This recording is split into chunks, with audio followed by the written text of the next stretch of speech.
Olá, eu sou o José Trajano e faço Pontapé. Sabia que aqui na Central 3 você não é um mero ouvinte? Nos ajudando a partir de R$14 através do Apoia-se. Você se torna membro do Clube Central 3, onde concorre a prêmios exclusivos, além de participar de um grupo de discussão sobre o conteúdo dos nossos podcasts.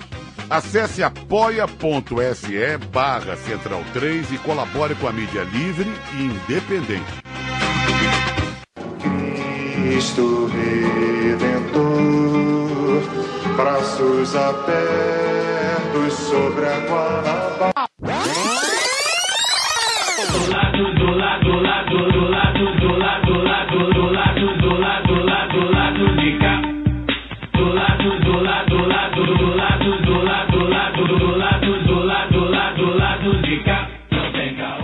Olá, ouvintes da Central 3. Hoje é quinta-feira, 9 de abril de 2021. Meu nome é Alciso Canete e sejam bem-vindos ao episódio 189 do Lado B do Rio, produzido no estúdio Quem é Vivo Sempre Aparece, com meus amigos painelistas de sempre. O entrevistado de hoje é o deputado pelo PSOL do Rio de Janeiro, Marcelo Freixo. Sim, você ouviu direito, a entrevista aconteceu. Orlando Calheiros ficou de sobreaviso com seu pager na mão, mas não precisou ser chamado às pressas para cumprir sua função social de tapa-buraco de deputado. No lugar de surfar notinhas de imprensa e especulações, podemos perguntar diretamente ao deputado o que ele pensa sobre os pré-arranjos para 2022, alianças eleitorais e muito mais. Segura essa entrevista aí, gente. Marcelo, nos últimos 3 anos, a oposição brasileira teve muita dificuldade de colocar o bolsonarismo em xeque. Mas desde que o Fachin, tentando salvar o Moro, acabou liberando o caminho político do Lula, a coisa mudou bastante de figura, o Bolsonaro passou a ser muito mais acuado, ser trucado pelo Lula. E aí fica a pergunta, isso é mérito do Lula ou é demérito do trabalho tático e estratégico da esquerda e da oposição nos últimos 3 anos? Não, eu acho que o bolsonarismo é um fenômeno que a gente precisa entender com a profundidade que merece, né? Aliás, eu tenho dito, o Bolsonaro é uma coisa, o bolsonarismo é outra, né? Não são a mesma coisa. O Bolsonaro está na política há 30 anos e você não convive com o bolsonarismo há 30 anos. Você convive com o Bolsonaro. O que a gente tem hoje, que levou o Bolsonaro ao poder, é algo muito profundo. É um Brasil profundo, né? Um Brasil do justiçamento, um Brasil do tronco, um Brasil da vingança, o Brasil do medo e do ódio, o Brasil da despolitização da política.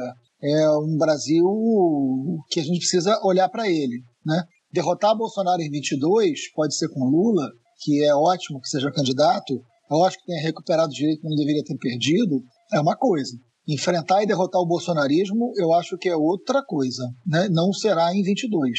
Isso a gente vai demorar um tempo até conseguir, de alguma maneira, estabelecer um padrão democrático de funcionamento da sociedade. A gente vive uma crise muito profunda de representatividade democrática. O 2013 foi um sinal disso, é um bom debate para a gente, o significado de 2013. E que a esquerda teve muita dificuldade de entender, sem dúvida alguma. Agora, esse bolsonarismo não é oriundo de 2013, ele é oriundo de um Brasil colônia, né? Ele é oriundo de uma sociedade escravocrata, oriundo de uma sociedade marcada pelo latifúndio, por uma desigualdade estrutural, uma sociedade patriarcal, e que a nossa república nunca resolveu, nunca encarou. A república se preocupou em superar o império e não superou a escravidão. Então, esse Brasil das entranhas é que aflora com a figura de Bolsonaro. Derrotar Bolsonaro é um papel fundamental para a gente. E, nesse sentido, a candidatura do Lula é muito importante. Mas a gente precisa saber como que a gente derrota ou acanha ou reduz o bolsonarismo, que esse não é tão simples. Então, não é uma incompetência das esquerdas, acho que não é só isso. Eu acho que as esquerdas, evidentemente, erraram, né? E vem errando. Mas vem também acertando, assim. Você tem 130 deputados de esquerda eleitos no parlamento de 513. A sociedade não votou na esquerda. A sociedade não votou na esquerda por incompetência só da esquerda? Será que dá para ser simples assim? Ou será que é mais profundo isso? Então, mas acho que a gente tem caminhos hoje para derrotar Bolsonaro, que é um primeiro passo importante. E entender qual é a política capaz que a gente pode fazer, né, com uma pedagogia diferente, com uma capacidade de fazer de forma diferente essa política que começa a derrotar o bolsonarismo. O Bolsonaro não é uma alternância de poder democrático, né? Ele é a ruptura desse poder democrático. E o que está em jogo é algo muito sério, envolvendo aí as polícias, envolvendo uma sociedade armada, enfim, é o que a gente vai conversar hoje à noite aqui, mas é bem grave o que a gente está nesse momento vivendo. Aliás, antes de qualquer coisa, a gente bateu um novo recorde de mortes, né? Não sei se vocês conseguiram ver, eu recebi um número alguns minutos antes de entrar aqui, mais de 4.200 mortes nas últimas 24 horas. Então, qualquer conversa, acho que a gente tem que começar lamentando esse absurdo. Vou fazer um preâmbulo na minha pergunta para ela ficar devidamente contextualizada, né?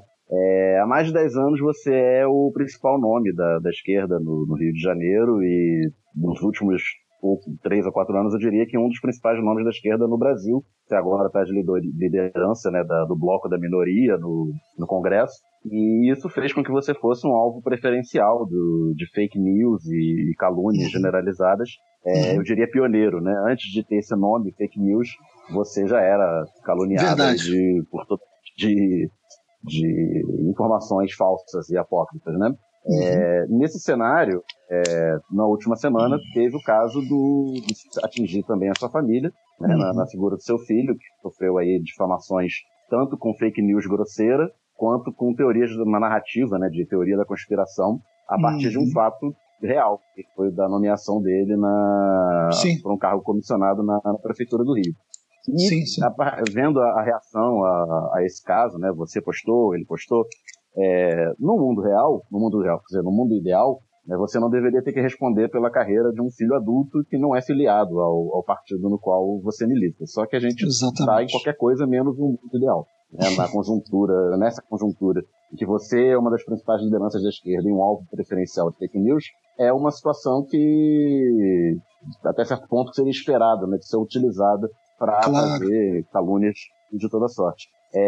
O fato de isso ter acontecido nos últimos dias é um indicador de que falta ao PSOL ou à esquerda em geral uma instância, um grupo de trabalho dentro do partido que se antecipe a esse tipo de coisa, que mapeie riscos e possa ter uma resposta articulada, tanto quando depois que o fato ganhar relevância por conta da onda que fazem com isso, ou de prevenção mesmo, né, de dar transparência a esses casos para que eles não se criem, né, futuramente. Olha, Daniel, obrigado pela pergunta. Assim, antes de qualquer coisa, eu comecei a ler um livro hoje, que eu queria até falar aqui, não é jabá não, tá, gente? Nem conheço o cara. É do João César de Castro Rocha, não sei se algum de vocês já leu. Guerra Cultural e Retórica do Ódio, Crônicas de um Brasil Pós-Político. É um livro que eu sugiro que todo mundo que está assistindo a gente aí leia. É muito isso que você está tocando, que é o que a gente resolveu chamar de fake news, né? Isso, eu tive uma conversa com o Arthur Lira essa semana, na segunda-feira, e tocamos no assunto do que aconteceu com meu filho, né? E ele falou, cara, a gente tem que tomar alguma providência na Câmara, né, no Congresso. Aí eu falei, Arthur, não é assim, é muito ruim para mim falar dessa situação à luz do que aconteceu com meu filho, porque parece que eu estou falando de algo que me interessa no particular. E não é, né? Essa campanha de 22, se a gente não tomar alguma providência aqui, eu não tenho clareza de qual é, porque isso é muito sério, é muito profundo, é muito difícil. Vai ser a campanha mais subterrânea, vai ser a campanha mais suja, mais antidemocrática, mais perigosa que a gente já viveu. Você imagina a reeleição do Bolsonaro em jogo, o que eles não vão ser capazes de fazer. Quem produziu esse absurdo contra o meu filho foi o Gabinete do Ódio, eu sei disso, né? E o Brasil inteiro recebeu um vídeo que era um jovem numa situação envolvendo travestis, e esse jovem não é o meu filho, né? E simplesmente eles botam e dizem, olha, é o filho do Freixo. Isso eles podem fazer, vamos combinar, com qualquer pessoa e com qualquer circunstância. A campanha de 22 vai ser isso. Você toca num ponto, Daniel, importante. Só para vocês terem uma ideia, em 2016, a gente não falava de fake news ainda, não usava nem esse termo. Eu fui para o segundo turno, né, da eleição a prefeito do Rio de Janeiro com o Crivella.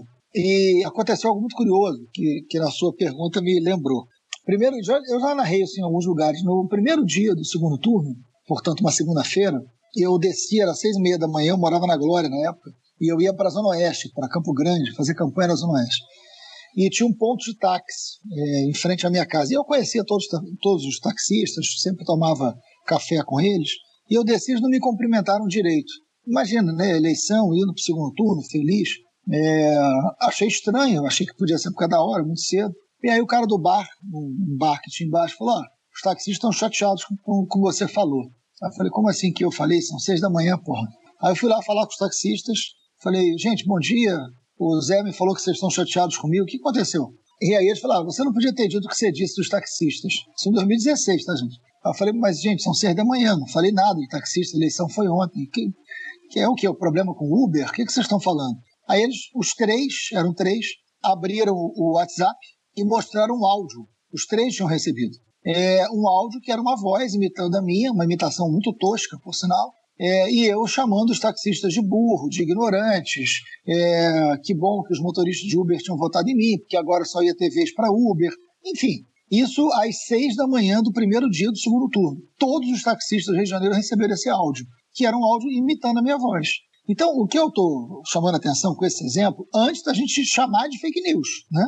Que já era através do WhatsApp. O WhatsApp é um mecanismo de comunicação em massa hoje, que a gente tem, sem nenhum controle, sem nenhuma capacidade que a gente tenha de controlar. Esse é um desafio da democracia brasileira, né? Então, as medidas que nós vamos ter que tomar, Daniel, vão ser medidas legais, que envolvam as plataformas, que envolvam os comunicadores, mas alguma coisa precisa ser feita, porque bastou surgir a notícia de que posso ser candidato a governador por uma frente ampla no Rio de Janeiro, para no dia seguinte vir esse ataque à família, né? Envolvendo aí meu filho. Assim, meu filho é um adulto, um profissional, nunca me pediu absolutamente nada. Pra você ter uma ideia, assim, ele gosta de política, ele é politizado, mas por conta do receio que ele tem da minha vida, de tudo que acontece, ele trabalha com esporte, ele é apaixonado por esporte, estudioso de esporte, trabalhou no Flamengo, e ele quer trabalhar com esporte para não ter que trabalhar com política. É o cara mais reservado que vocês podem imaginar. Né? Teve um período que ele ficou sem conseguir emprego na área de comunicação, trabalhou entregando sopa, o que é muito digno, por sinal. Então ele nunca me pediu uma colher, né? Nada. Filho não é apêndice de pai, né? Como eu escrevi na nota. Ele tem a vida dele. Quando ele conseguiu para trabalhar na Secretaria de Esporte, com assessoria de comunicação, ele é formado em jornalismo, cargo técnico, para fazer o que ele sabe fazer, eu falei para ele, se prepara, porque pode dar problema, mas se é o que você quer, só quero que você se prepare, né? Aí ele falou, não, mas pô, eu consegui, sou eu, trabalhar com o que eu gosto, não é por isso. Eu falei, bom, alertei, mas nem eu imaginei que pudesse ser tão violento. E isso vai acontecer com todo mundo. Tem aí a Manuela Dávila, né? Que é vítima também, muito forte, há muitos anos, de ataques de extrema violência. São ataques contra a democracia, não são ataques contra uma pessoa ou contra outra. Eu acho que o que a gente tem que fazer é discutir comunicação. Vocês cumprem um papel muito importante, um papel pedagógico, um papel de formação política, de informação. A gente tem que discutir isso em termos legais, a gente tem que aprofundar esse debate da comunicação, chamar a responsabilidade das plataformas, né, chamar o pensamento político brasileiro para dizer assim, a democracia hoje passa por isso. Não sei se vocês já leram o Engenheiros do Caos, né, um livro que é genial também sobre a ascensão da extrema-direita mundial. Eles colocam um negócio que eles dizem a extrema-direita mundial hoje é o somatório do algoritmo com a cólera. Eu acho essa definição extraordinária, Daniel. A fusão do algoritmo com a cólera. Tem uma cólera, tem uma insatisfação brutal, né, mas muito sem direção, que diante da guerra de algoritmos, ela pode ser manipulada para qualquer lado. Né? E esse é o combustível fundamental da ascensão da extrema-direita no mundo, não é só aqui no Brasil. Então a gente tem que tomar medidas que protejam a democracia e protejam os atores dessa democracia, sejam eles, né, de que lugar forem, enfim. Eu acho que é um pouco disso. Em primeiro lugar, queria agradecer a sua disponibilidade.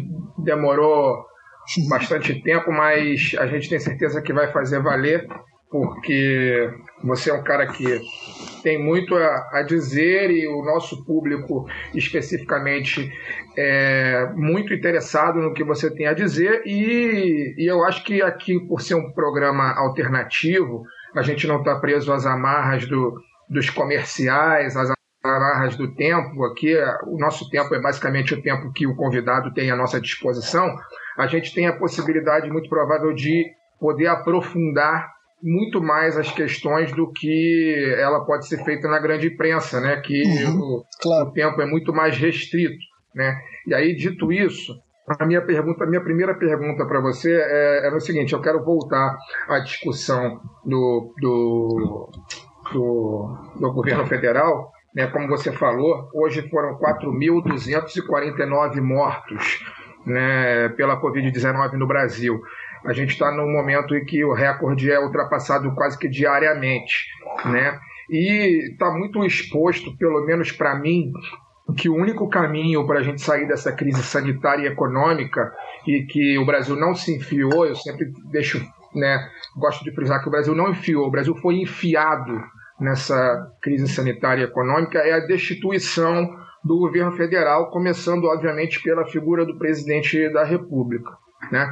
Você, em entrevista recente ao Globo, você mostrou uma vontade, pelo menos, um desejo de um alinhamento político que até então é muito inesperado, né, pelo seu histórico, né, e pela esquerda, de uma maneira geral, com figuras da direita, mais notoriamente o Rodrigo Maia, né, com interesse de criar um bloco realmente forte e capaz de derrotar, né, Bolsonaro, né, na sua visão. No entanto, o Maia, quando foi presidente da Câmara, ele teve sentado em mais de 60 pedidos de impeachment, né? Essa é uma cobrança que ele, pelo menos nas redes sociais, sofre. Eu sou um tarado de rede social que fica procurando o discurso das coisas, das pessoas, e eu entro no Twitter do Rodrigo Maia e vejo lá todos os comentários que tem no Twitter dele, basicamente a cobrança por ele não ter aceitado nenhum pedido de impeachment. A minha pergunta para você nesse sentido é a seguinte: por que você acha que o Maia não pautou o impeachment? Por falta de votos ou porque ele tinha um alinhamento ideológico com a política do Bolsonaro, pelo menos no período em que ele foi presidente da Câmara? E se foi por alinhamento, quais os motivos que fazem você achar que ele pode ter mudado nos últimos meses a ponto de se tornar um ator da oposição e alguém com quem a esquerda deve conversar e se aliar? Vamos lá. Eu acho que primeiro, eu realmente demorei muito a estar aqui com vocês e já tinha pedido desculpas. Acho que foram 2 vezes que eu acabei desmarcando. A última eu lembro perfeitamente. Foi uma agenda de campanha da Mônica Benício, né, viúva da Marielle, e uma agenda na reta final, não tinha como não fazer com a Mônica. Mas o trabalho de vocês é muito importante, eu já devia estar aqui antes. Mas como o namoro fácil também nunca é o melhor, né, então a gente também agora acho que estreia aqui e acho que a gente pode criar uma parceria mais permanente, que é do meu maior interesse estar junto com vocês. Vamos lá. Primeiro, que eu não tenho nenhuma ilusão em relação às minhas diferenças e as diferenças da esquerda com o Maia, né? E aí eu acho que são 2 coisas que a gente precisa diferenciar. Uma estratégia de ação coletiva contra Bolsonaro no parlamento. Essa, se você fizer só a esquerda, vai acontecer o que aconteceu essa semana inteira. Nós perdemos todas de 3-1. Todas as votações são 3-1. É 320 a 120, 340 a 140, é sempre 3-1. A gente perde tudo, né? Então você pode concluir que é isso. Lutamos como nunca, perdemos como sempre e se dá por satisfeito. Eu acho pouco, né? Ainda mais diante do governo Bolsonaro. Então você precisa fazer uma capacidade de diálogo, de resistência dentro daquela casa que provoca derrotas a Bolsonaro.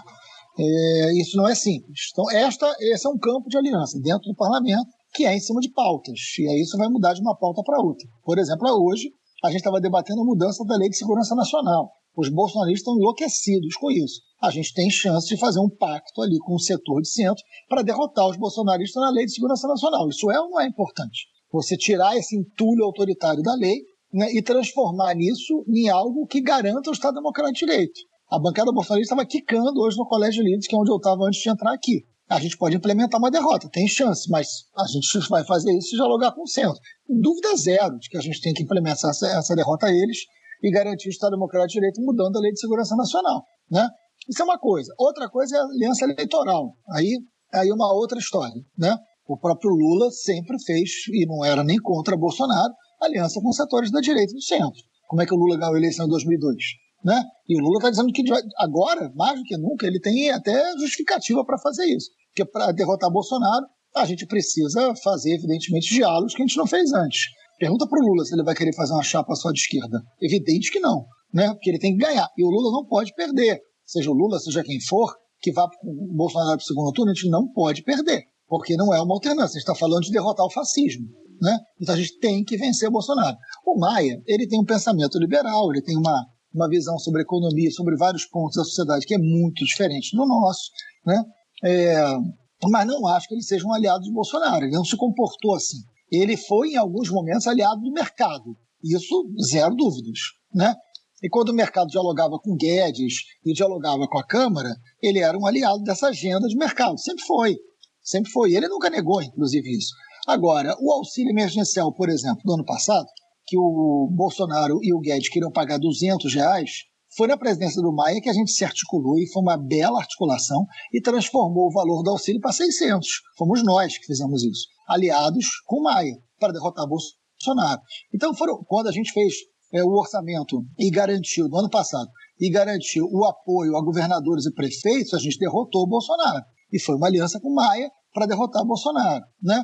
Então, assim, foram algumas vitórias nossas na Câmara, em todas elas aliadas ao setor de centro, para derrotar Bolsonaro. Em outras, não. O impeachment, eu acho que deveria ter sido pautado, mas não tenho dúvida que a gente não teria voto.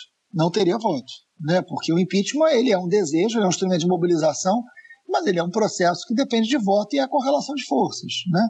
O Bolsonaro já tinha um setor do centro ali que não permitiria a gente conseguir aprovar o impeachment. Mas o impeachment não é só o voto, né? O impeachment é uma denúncia de crime. O Bolsonaro cometeu muito crime. O último pedido de impeachment é da minha autoria, inclusive. É minha, do Molon, do Jean Paul e do Randolfo, os líderes de minoria, oposição, Câmara e Senado, que diz respeito à questão dos militares, né? O uso indevido das Forças Armadas, crime evidentemente previsto na Constituição. Eu nem sei o número total de impeachment, são mais de 70. É uma denúncia de crime e é um instrumento de mobilização da sociedade. Infelizmente, a gente está num período que você não pode marcar para as pessoas se encontrarem na rua para protestar. Nós não podemos fazer isso, né? Porque senão, não tenho dúvida, a gente teria protesto todos os dias e a mobilização nacional seria muito grande. E a mobilização pela internet não é a mesma coisa de uma mobilização física de rua, né? Isso acaba beneficiando o Bolsonaro. Mas eu acho que o Maia, ele fez cálculo pragmático, na minha opinião, errado, mas ele não é um Bolsonaro. Ele acabou sendo uma das pessoas muito atacada pelo Bolsonaro. E ter o Maia em qualquer agenda que seja contra o Bolsonaro, eu acho bom. Ter o PSDB numa agenda contra o Bolsonaro, eu acho bom. Eu acho que derrotar o Bolsonaro é derrotar a barbárie, derrotar o fascismo, derrotar a morte, né? Derrotar o fechamento da democracia, o fechamento do Congresso. E para isso a gente tem que dialogar mesmo com os setores que vão garantir esses elementos básicos da vida e da democracia. Você tratou bem da questão da aliança parlamentar, e eu acho que não tem ninguém que discordaria desse tipo de ação, né? Se eu tenho alguém que é purista ao ponto de achar que é melhor perder sem articular com ninguém do que ganhar, ela não está entendendo muito bem como é que funciona a política eleitoral. Se você está dentro... Sempre tem, Alcides. Sempre tem, mas é aquela coisa. Você tem que entender que se você está querendo entrar na política eleitoral, você tem que ser político, né? Se não é para não ser político, sei lá, cria uma célula maoísta e pegue armas. Seja ghost na vida.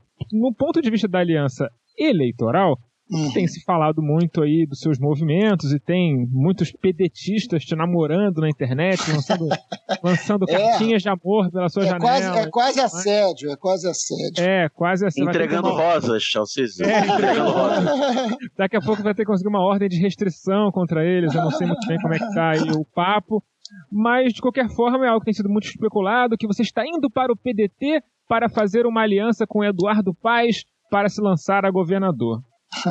Bom, primeiramente o que tem de verdade nisso? E se tem de verdade, você acha que você que foi um cara que, quando o Lula foi solto, você foi lá, claro, fez a defesa correta dos valores democráticos e tudo mais, agora que o Lula está, pelo menos a priori, elegível, se alinhar à política do Ciro, que parece ser quase carta fora do baralho, não seria um jogo político meio ruim da sua parte? Mas não tem nada disso. Isso faz parte das interpretações precipitadas, né? Eu tenho uma relação de muito diálogo, tanto com o Lupe quanto com o Ciro, e eu não vou deixar de ter. Eu acho que o Ciro é um cara muito preparado, um cara que foi importante, e é um cara importante na esquerda, foi importante no governo Lula, foi importante em vários momentos da história. É um cara experimentado, é um cara muito preparado. O programa econômico do Ciro, eu acho, inclusive, que está à esquerda de vários outros, não tenho a menor dúvida disso. Agora, eu não estou indo para o PDT. O Lupe me chamou, evidentemente, já tornou isso público. A gente é vizinho aqui no Rio de Janeiro, conversa sempre, é uma figura que eu gosto muito de conversar. Mas o PT também me chamou, abertamente. O PCdoB também me chamou. O PSB vem conversando comigo. O que é óbvio, acho que é bom. Mas o meu debate é com o PSOL. Eu sou um deputado do PSOL, eleito pelo PSOL. E eu quero fazer uma frente ampla. Assim, se eu quero fazer uma frente ampla, o pior debate que eu poderia fazer nesse momento é de estar dividindo e saindo de um partido para o outro. Então não faz o menor sentido esse debate, porque eu acho que tem que estar todo mundo junto. Então o debate agora de saída, de ruptura, de ir para cá ou ir para lá, ele vai no efeito contrário ao que eu estou propondo, ao que eu estou pregando. Eu acho que Lula e Ciro deveriam estar juntos nesse debate de enfrentamento ao Bolsonaro, por mais que falei isso para o Ciro, né? Aqui na minha casa, inclusive. Eu entendo as divergências que o Ciro tem com o Lula, em várias delas ele pode ter razão, mas qualquer que seja a diferença, sinceramente, ela é muito menor do que a responsabilidade que a gente tem que ter para derrotar Bolsonaro. Então, para mim, falei com o André Figueiredo, que é um deputado importantíssimo do PDT, ontem, né, no Congresso Nacional, estava em Brasília ontem, e falei com o André, a gente precisa superar essas questões, né? E o André, num gesto muito honesto, ele falou, mas a pesquisa indica que o Lula ganha do Bolsonaro no segundo turno. É claro que 1 ano e meio, gente, antes da eleição, a pesquisa é sempre muito relativa. Então, acho que a gente vai ter que dar tempo, sabedoria e diálogo para tratar com as nossas ansiedades também. Acho que agora a gente não vai decidir nada sobre caminhos. O que eu estou defendendo, o que eu estou construindo o tempo inteiro é uma grande aliança com todo o campo progressista e uma aliança do campo progressista que seja capaz de dialogar com o centro para derrotar Bolsonaro. Derrotar Bolsonaro nacionalmente e nos estados. Porque, vamos combinar, é uma eleição para governador e uma eleição para presidente. Essas eleições vão ser casadas. Falando do Rio de Janeiro, e aí já respondendo diretamente ao Cícero, assim, o Rio de Janeiro hoje, gente, vocês são daqui, né? O Rio de Janeiro hoje é vocês, não é... Vamos falar muito abertamente, assim. Eu sou conhecido por ser muito sincero também, vocês sabem disso, assim. O Rio, hoje, a disputa não é com a direita, vai. A disputa política no Rio hoje é com o crime. Vocês viram a prisão do Jairinho hoje, né? Vereador líder do governo Crivella na Câmara, o governo que ia cuidar das pessoas. Vocês viram quem é o suplente do Jairinho? Vocês tiveram tempo de olhar quem é o suplente do Jairinho? Pois é, esse é o Rio de Janeiro. O Rio de Janeiro que matou Marielle, né? O Rio de Janeiro onde 1 em cada 3 cariocas mora numa área dominada por milícia e que não tem direito à Constituição de 88. Eu estou falando de algo que é muito sério, gente. Enfrentar o Rio de Janeiro hoje, dizer para o Rio, assumir o governo do Rio e dizer que polícia nós vamos ter, isso não é brincadeira não, porra. Isso é coisa muito séria. Você enfrentar o Rio de Janeiro e dizer o seguinte, vamos enfrentar a milícia, vamos reformular a polícia, vamos ter uma política de segurança pública, vamos discutir território, né? Vamos enfrentar a fome no Rio de Janeiro. Gente, isso é coisa muito grave, isso é coisa muito séria.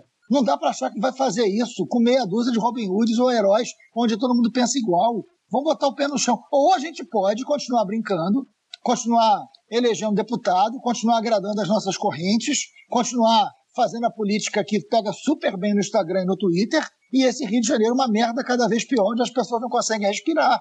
Eu não vou fazer 54 anos de segunda-feira.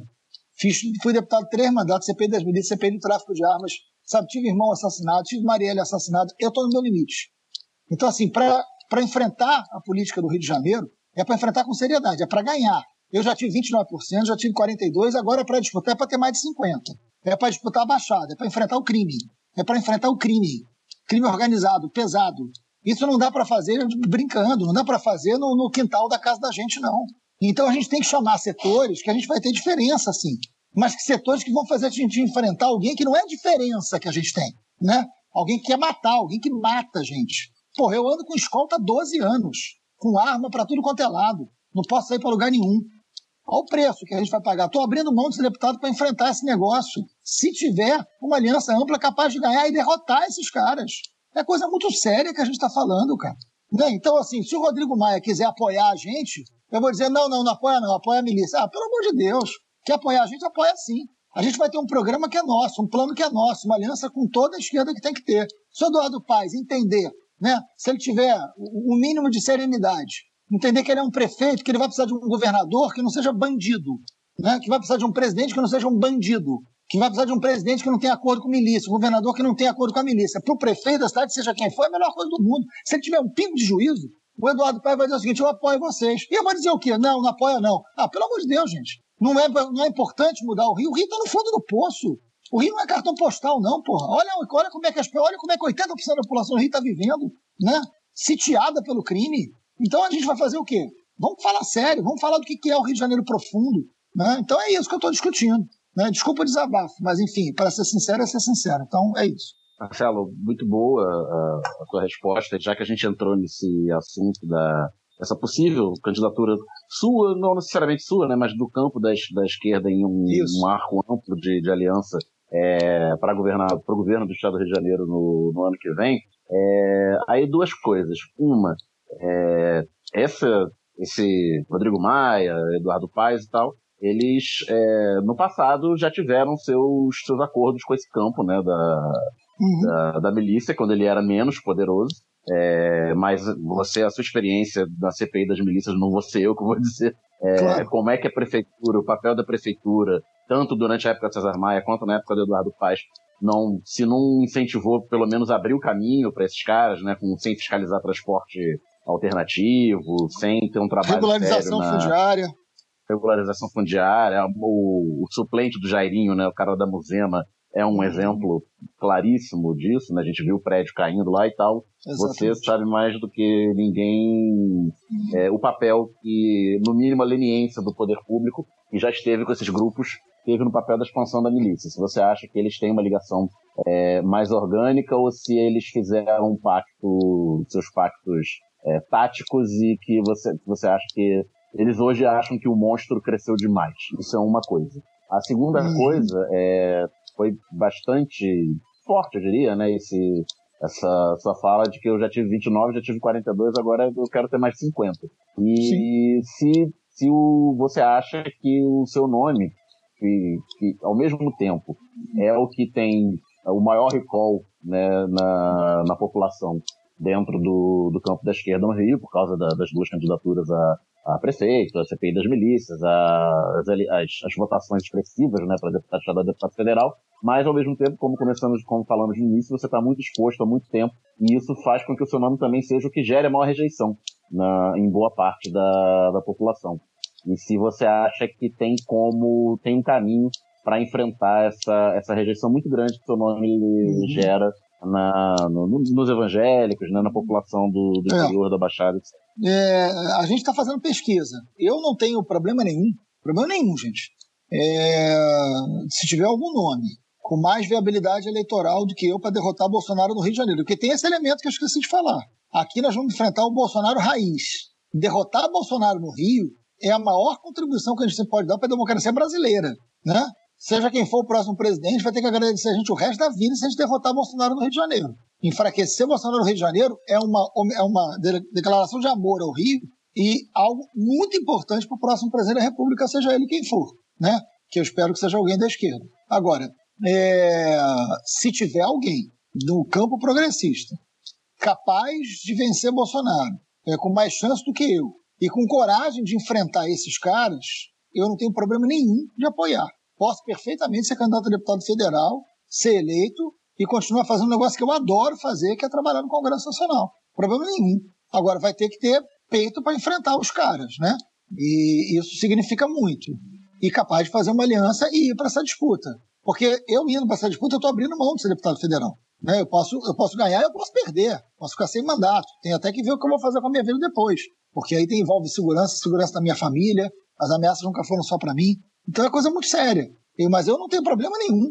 Eu não acho que tem que ser eu, não. Se for outro capaz de enfrentar isso, capaz de vencer, ótimo. Se apresenta, a gente debate, faz pesquisa e se tiver com mais chance, eu apoio. Faço campanha abertamente. Problema nenhum. Agora, é enfrentar o crime.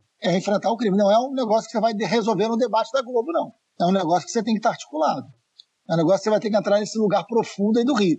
Em relação aos evangélicos, já que você tocou, eu estou começando a conversar com vários setores. Coisa que eu já fazia muito antes de pensar em ser candidato. Eu sempre busquei diálogo com os setores evangélicos. Porque se a gente não fizer isso, nunca mais a gente tem projeto popular na vida. O problema é que são determinadas lideranças evangélicas do Rio estão a serviço de outra coisa que não é, né, o que o povo evangélico pensa.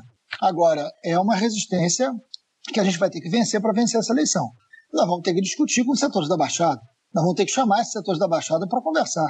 Não adianta só ganhar a eleição na cidade do Rio e perder na Baixada. Então a gente vai ter que chamar prefeitos, vai ter que dialogar com os setores da Baixada, vai ter que dividir os setores evangélicos. Eu fui procurar, eu não posso dizer o nome porque não me autoriza. Eu fui procurado por um deputado ligado à base evangélica que vive me atacando, né, inimigo político. Ele me procurou no Congresso Nacional e me disse o seguinte, o Alessandro Molon estava do meu lado, né, mas, enfim, eu não tenho direito aqui de revelar porque pediu para não fazer isso. Eu falei assim, olha, eu acho que é a hora de você ganhar a eleição do Rio. E aí a gente achou, tanto eu quanto o Molon, a gente olhou assustado, vindo de quem estava vindo, e ele falou o seguinte, não, acho que você, o nome é muito forte, é claro que a gente vai brigar, vai bater, vai fazer de tudo contra você para te derrotar, mas eu acho que você tem tudo para ganhar essa eleição. E eu, sinceramente, nunca vou poder dizer isso para ninguém, espero até que você ganhe, porque eu acho que você tem chance de fazer algo pelo Rio que nenhum de nós vai fazer. E aí eu, brincando com ele, falei o seguinte, eu sou capaz de listar 5 problemas do Rio de Janeiro que eu tenho certeza absoluta que nós não teremos nenhuma divergência, né? Enfrentamento à milícia, reestruturação da polícia, um projeto de educação que dispute a vida das crianças, enfim, listei 5 coisas. Falei de saúde, eu falei, esses 5 problemas, que para mim são os 5 problemas centrais do Rio de Janeiro, emprego, você não vai ter nenhuma divergência comigo com tudo que eu vou apresentar. Aí ele falou, com certeza absoluta, não tem nenhuma divergência. Eu falei, então tá bom, porque se eu conseguir fazer essas 5 coisas pelo Rio de Janeiro, tá resolvido o Rio, pelo menos tem um caminho, e você não tem nenhuma divergência comigo. Aí ele falou, eu sei disso, mas eu jamais vou poder admitir um negócio desse. Depois que você ganhar o poder é diferente, porque aí entra o pragmatismo dos caras, né? Então, assim, nós vamos ter que fazer uma disputa que é num nível, o sarrafo muito elevado. Porque o que se fez no Rio de Janeiro, gente, todos os governadores do Rio de Janeiro foram presos, todos os governadores eleitos pelo Rio foram presos nos últimos anos. Isso diz muito do que virou o Rio, né? Essa relação, eu escrevi isso na abertura da CPI das milícias. Crime, polícia e política não se separam mais. Essa é a frase que abre a CPI das milícias, de 2008. Né? Crime, polícia e política não se separam mais. E é isso que elegeu o Bolsonaro, presidente da República. É isso que a gente tem que enfrentar. Então, assim, evidentemente, não é um projeto pessoal, né? Evidentemente, isso é pelo contrário, é mais um sacrifício pessoal do que um projeto pessoal. Mas eu acho que a gente está numa situação no Rio que a gente tem que fazer. E a primeira parte da pergunta do pessoal que quando, lá 10 anos atrás, fizeram seus acordos táticos com a milícia, porque eles iriam contra agora. Eu, mais do que ninguém, fui quem denunciei, né? Eu fui adversário do Eduardo Paes, fui adversário do Rodrigo Maia. Então, eu fui o principal adversário deles a vida inteira no Rio de Janeiro. Isso não muda nada, né? Aliás, o PSOL tem mesmo que fazer oposição ao Eduardo Paes na Câmara, não tem nem o que discutir. Isso não muda nada. Agora, dialogar sobre o Rio, se o Eduardo Paes estiver. Porque quem está mudando não somos nós, são eles, né? Vamos combinar. Sou eu que estou mudando. Pega tudo que eu falei em 2012, em 2016, eu estou falando agora. O que eu mudei? O que eu estou defendendo que é diferente em termos de Rio de Janeiro? Quem está mudando são eles. Se eles estão mudando e estão entendendo que apoiar a gente é o melhor para o Rio de Janeiro, ótimo. Eu vou dizer o quê? Não muda não. Continua do lado de lá. Ótimo. O Eduardo foi eleito prefeito, aliás, com o nosso voto no segundo turno. E tinha que ser, porque era ele e Crivella. Nós entendemos que era melhor ter o Eduardo Paes do que o Crivella. Né? E eu espero que o Eduardo Paes, né, com a responsabilidade que tem um prefeito de uma cidade como o Rio de Janeiro, todos os erros que o Eduardo Paes cometeu, eu mais do que ninguém disse que ele cometeu, disse para ele, disse publicamente. Disputei 2 eleições contra eles, né? Uma com o Eduardo, outra contra o Pedro Paulo, ganhei uma, perdi outra, mas sempre enfrentei politicamente e sempre dialoguei. Se eles estão entendendo que a gente hoje tem um caminho para o Rio que é melhor, eu vou dizer, não quero apoio, gente, não faz o menor sentido um negócio desse.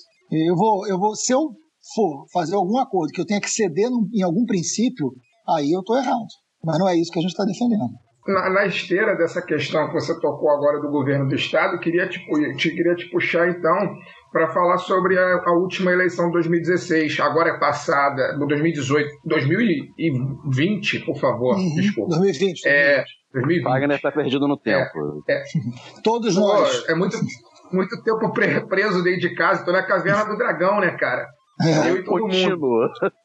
Mas aí, voltando, Marcelo, queria trazer você para a eleição de 2020, agora que passou, enfim, o resultado foi definido, Eduardo Paes foi eleito. São 2 perguntas em uma.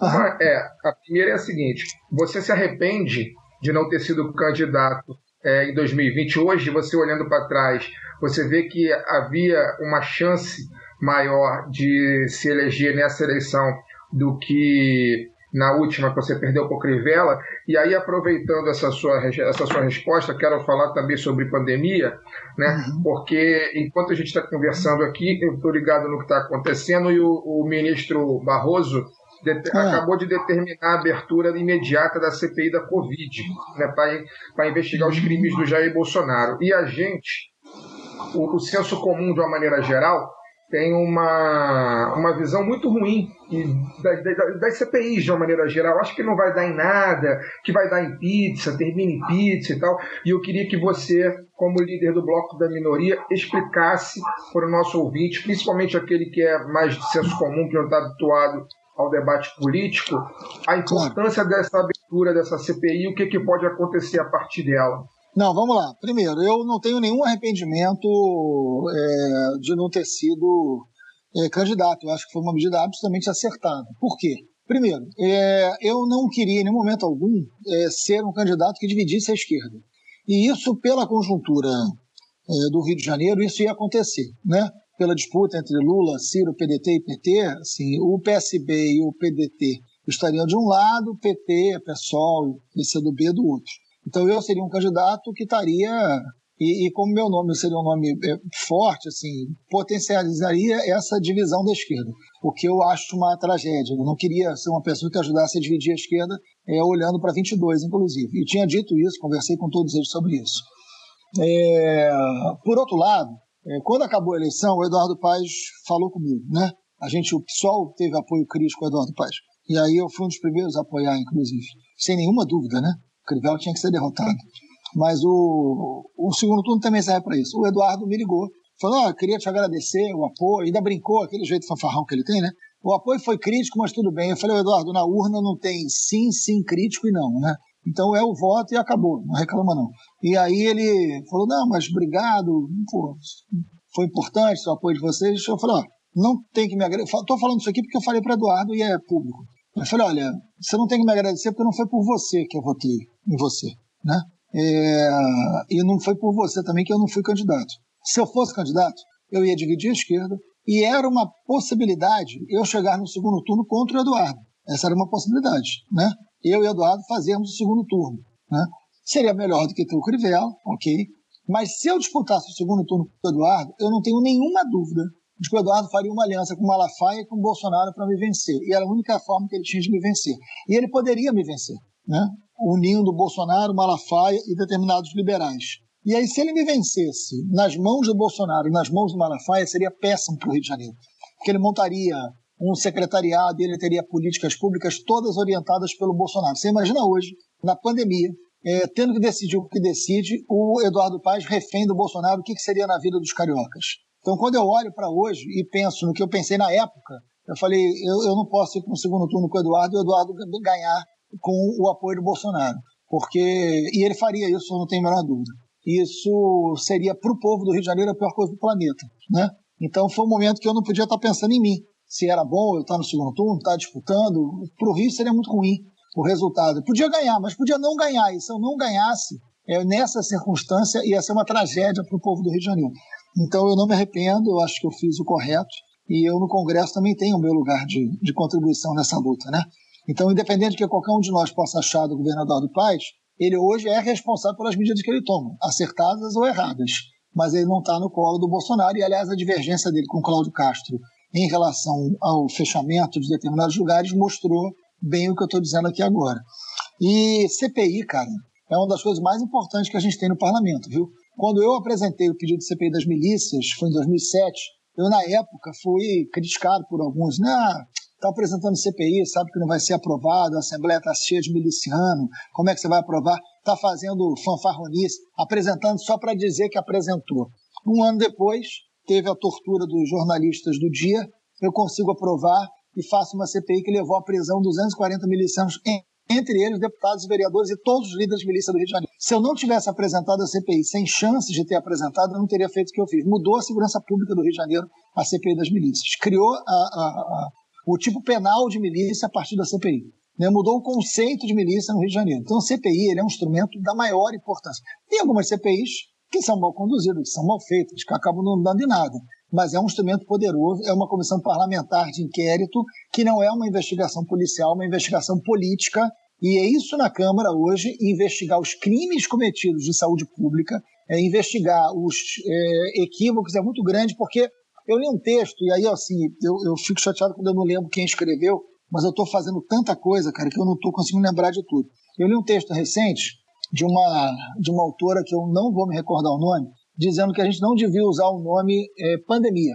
A gente devia usar o nome de morticínio, porque não é o vírus que está matando. Você pode chamar de pandemia o que está acontecendo na Austrália, né, o que aconteceu em alguns lugares da Europa. Agora, aqui não é pandemia, porque aqui quem está matando não é o vírus. Aqui quem está matando é a ausência de máscara, a ausência de oxigênio, a ausência de condições de trabalho para os profissionais de saúde. É um presidente da República que não usa máscara, que fala contra a vacina e que promove a aglomeração. Eu escrevi sobre isso no Twitter. No Twitter eu escrevi uma coisa sobre isso, já que o Arthur Lira, talvez... O que eu escrevi foi o seguinte, o Arthur Lira, só te interrompendo rapidinho, Freixo. Já que o Arthur Lira não está preocupado com o impeachment, a gente poderia mudar o nome do que está acontecendo para morticínio, assassinato em massa. Exatamente. Enfim, qualquer outra coisa que não seja genocídio e pandemia, para ver se facilita o que tá acontecendo no Brasil, e aí alguém toma uma atitude. Foi mais ou menos nessa linha. Não, eu concordo integralmente. E é isso, assim, a gente tem que chamar de morticínio, porque tem um responsável por essas mortes. Né? Tem um responsável. Vamos chegar a 500 mil mortos no meio do ano, gente. Então, assim, a CPI, ela vai poder... É claro, agora vai ter uma disputa do controle da CPI. Uma CPI mista, importante a decisão do Barroso, importante a decisão do STF. É uma pena que a gente tenha que judicializar isso, mas é um recurso da minoria, né? Fazer valer a lei diante de uma maioria que não respeita a lei. É válido também, vamos combinar. Então, eu já entrei com vários recursos em relação à questão das armas e outras coisas, porque, enfim, se eu depender só do voto, eu vou perder todas. E como é algo que a Constituição me garante, eu tenho o direito de recorrer à justiça. Mas essa CPI, ela pode investigar os crimes cometidos por esse governo que estão levando as pessoas à morte. Então, é um instrumento importante, sim. Agora, é fazer valer, a gente ter algum nível de... A imprensa tem que acompanhar, né? Isso eu fiz na CPI das milícias. Eu botei a imprensa para acompanhar cada sessão, cada decisão. E foi muito importante para eu conseguir consolidar uma maioria a partir de uma opinião pública favorável, né? Então, é boa notícia. Vamos torcer que o tenha mandado de prisão expendido aí, porque está merecendo. Na sua última fala, você trouxe a questão de que, de fato, o Rio de Janeiro está numa situação periclitante, assim, o Estado está completamente quebrado, inclusive vive na corda bamba de um acordo assinado na época que o Meirelles era ministro da Fazenda, que é extremamente desfavorável para o nosso Estado, que muita gente talvez nem saiba desse assunto a fundo. A questão do próprio Brasil vai estar sendo destruído, né? Pelo governo Bolsonaro e pelos seus aliados liberais aí, que estão tentando destruir o país o mais rápido possível, já provavelmente projetando que podem não estar aqui por muito mais tempo. Então me parece que em 2023, caso a gente consiga superar isso, seja nas urnas, seja na combinação de ir às urnas depois ter que ir às ruas para garantir a posse, seja lá de quem ganha e que não se chame Bolsonaro, que é uma possibilidade. Eu não diria que é uma possibilidade, eu já trato com uma certeza. A gente vai ter que refundar esse país, né? De uma série de questões aí. Como você vê essa conjuntura dessa necessidade de refundar o país para voltar a uma normalidade pré-golpe da Dilma, né? E se isso é possível com o ordenamento jurídico que a gente tem hoje, né? Porque com a Constituição desmoralizada, com o STF sendo aparelhado cada vez mais por imbecis de terno que o Bolsonaro está colocando lá, inclusive uma outra coisa muito importante que vai acontecer no Senado no segundo semestre é a nomeação de um novo ministro do STF, e se o... Terrivelmente evangélico. Se o presidente da Câmara, o presidente do Senado quiser dar uma de Mitch McConnell, né, e barrar e fingir que não recebeu o pedido, e nem botar para votar, seria até muito bom deixar o STF só com 10 até a eleição de 2022. Mas como refundar o Brasil com todos os escombros que esses caras vão deixar para trás? Pois olha, você sabe que eu tenho usado o termo refundar na hora de debater o Rio de Janeiro, né? Você está usando para o Brasil inteiro. Eu tenho usado isso, acho que aqui eu nem falei isso, mas eu tenho falado isso. O Rio tem que ser refundado, né? Como dizem os jovens aqui do Rio, deu ruim, né? Então tem que refundar. E o Brasil também. Eu fiz um tweet há poucos dias, dizendo que a eleição de 22 vai ser um plebiscito da Constituição de 88, se ela vai valer ou não. E acho bem isso, viu? Eu acho que a eleição de 22 é um plebiscito sobre a Constituição de 88. Ela vai continuar valendo ou nós rasgamos em definitivo? Porque se Bolsonaro vencer, ele está legitimado a todas as barbaridades que ele está cometendo e simplesmente é o fim da Constituição de 88. É um país sem Constituição. Então a gente tem que ter a dimensão disso, para saber, inclusive, como é que a gente reage. Você toca num outro ponto importante na pergunta. Assim, nós temos que ganhar a eleição e nós temos que garantir essa vitória, né? Não é só ganhar a eleição. Então, o que eu chamo de um governo golpista, e eu sempre digo que o Bolsonaro é um governo golpista, primeiro que ele sempre defendeu o golpe. O Bolsonaro nunca teve apreço à democracia. O golpe, ele é um estado permanente no Bolsonaro. Não tem paralelo com 64, né? Esse é um erro também que parte dos nossos comete. O Bolsonaro já está na presidência. Não é a história de um autogolpe. O que o Bolsonaro quer é uma fragilização completa das instituições, uma sociedade cada vez mais armada para que você enfraqueça o monopólio da força do Estado. E hoje a sociedade civil compra mais munição do que todas as polícias juntas. Isso já é efeito das 30 medidas tomadas por Bolsonaro para esfacelar o Estatuto do Desarmamento. Tem um processo de bolsonarização das polícias e diversas iniciativas legislativas, como lei de terrorismo, lei de mobilização nacional, que são tentativas, né, de dar ao poder de Bolsonaro a direta relação com as polícias militares brasileiras, né? Então, a gente tem uma situação de golpe que se dá de forma permanente na fragilidade das instituições, e ele anuncia o seguinte: se não tiver voto registrado, se não tiver voto escrito, né, comprovação do voto, aqui vai ser pior do que o que aconteceu no Congresso americano. Foi a frase do Bolsonaro comentando o episódio do Trump. Ora, e é bom lembrar que o Eduardo ficou muito decepcionado com a invasão do Capitólio, que eles estavam muito desorganizados, que eles poderiam, tivesse um pouquinho mais organizado, conseguiam matar todos os policiais e tomar o poder. Exatamente.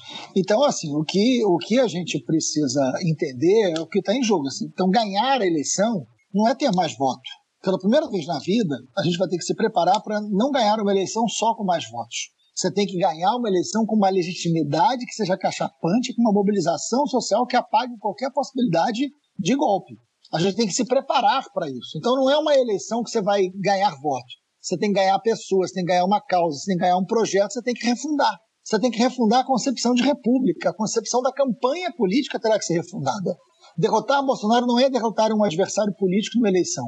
É derrotar um esfacelamento do Estado, uma destruição do Estado, uma destruição da sociedade, porque o projeto deles é um projeto destrutivo, né? Então, nesse sentido, é refundar as vias democráticas para que a gente possa, inclusive, voltar a ter diferenças. Porque com o Bolsonaro não é ter diferença, né? Com o Bolsonaro é você enfrentar o desmonte do Estado democrático. Então, nesse sentido, a gente vai ter que refundar não só os pilares das instituições, mas refundar as nossas formas de fazer política, inclusive. Marcelo, você falou em refundação, né? E uma das pontas de lança aí do golpe bolsonarista para se manter no poder, seja da maneira que for, são as polícias militares, né? Brasil afora, a do Rio de Janeiro em particular.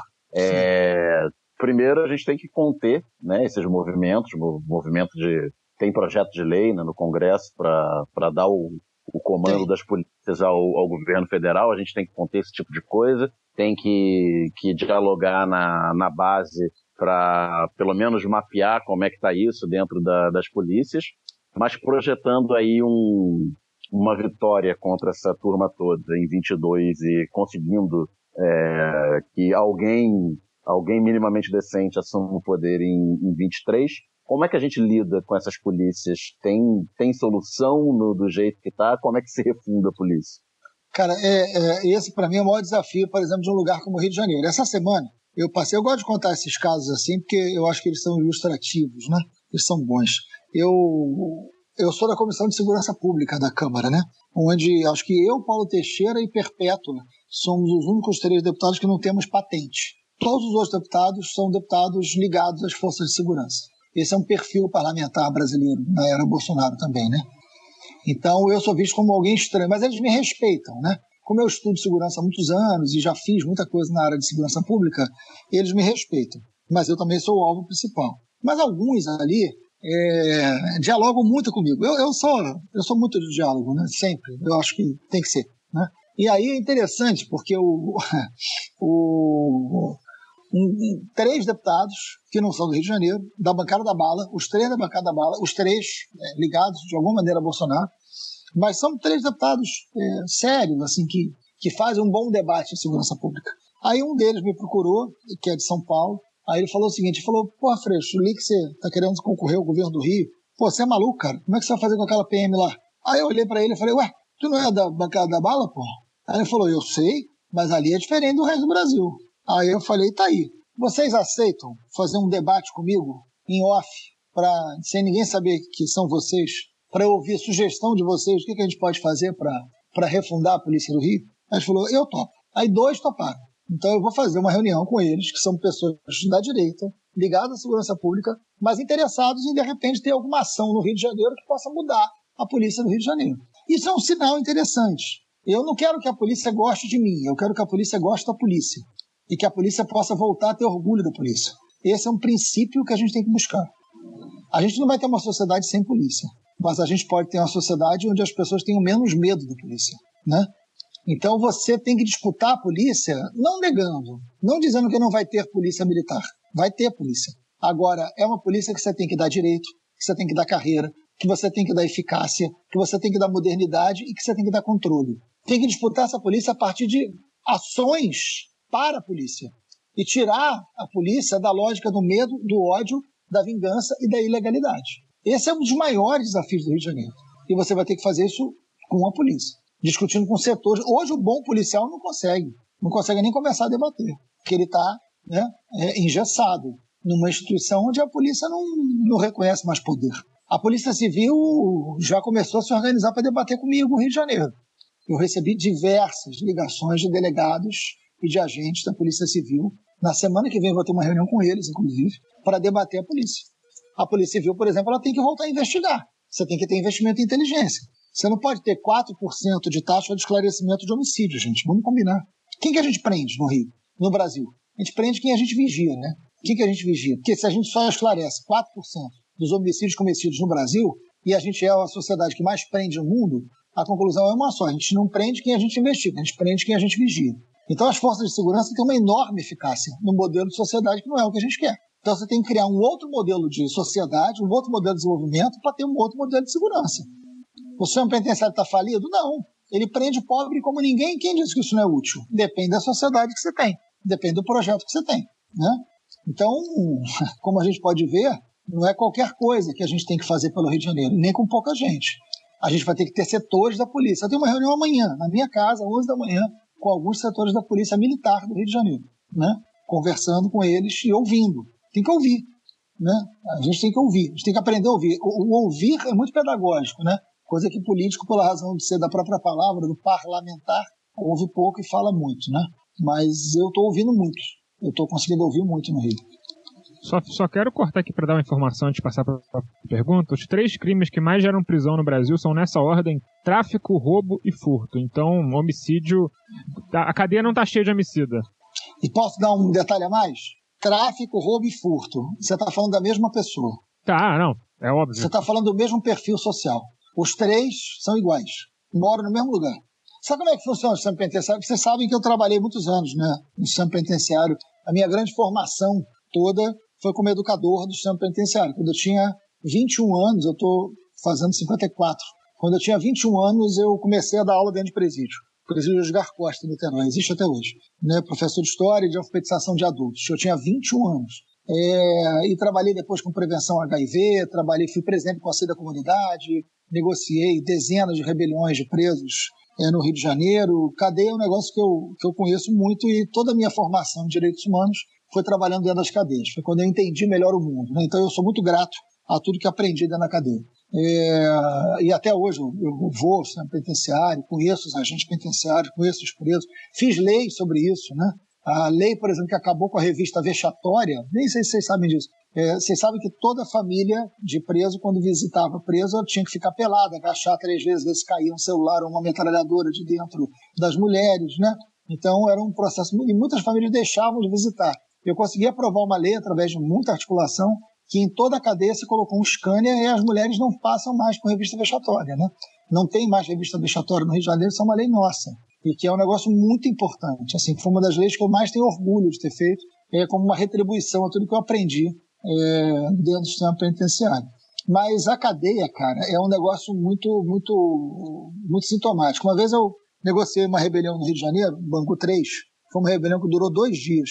Foi muito difícil aquela rebelião, tinha muita arma e era um presídio de muita complexidade, de segurança máxima, tinham 54 reféns, enfim, foi complexo. Quando acabou a rebelião, eu entrei, o presídio estava bastante destruído e eu estava muito exausto, porque tinham sido 2 dias.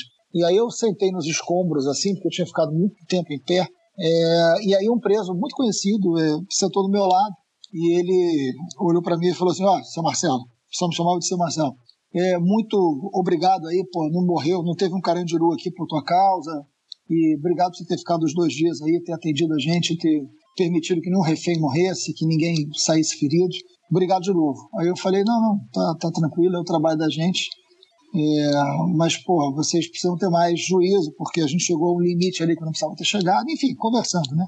E aí ele falou bem: deixa eu falar uma coisa pro senhor, que eu sempre vejo suas entrevistas na televisão e tem uma coisa que eu queria te dizer. Presídio é um pedaço da favela. O senhor nunca esqueça disso. Presídio é um pedaço da favela. Isso foi em 2003. Eu nunca esqueci isso na minha vida. Em 2021 eu estou contando isso para vocês, né? Presídio é um pedaço da favela. Se a gente entender isso, a gente precisa mudar o sistema penitenciário.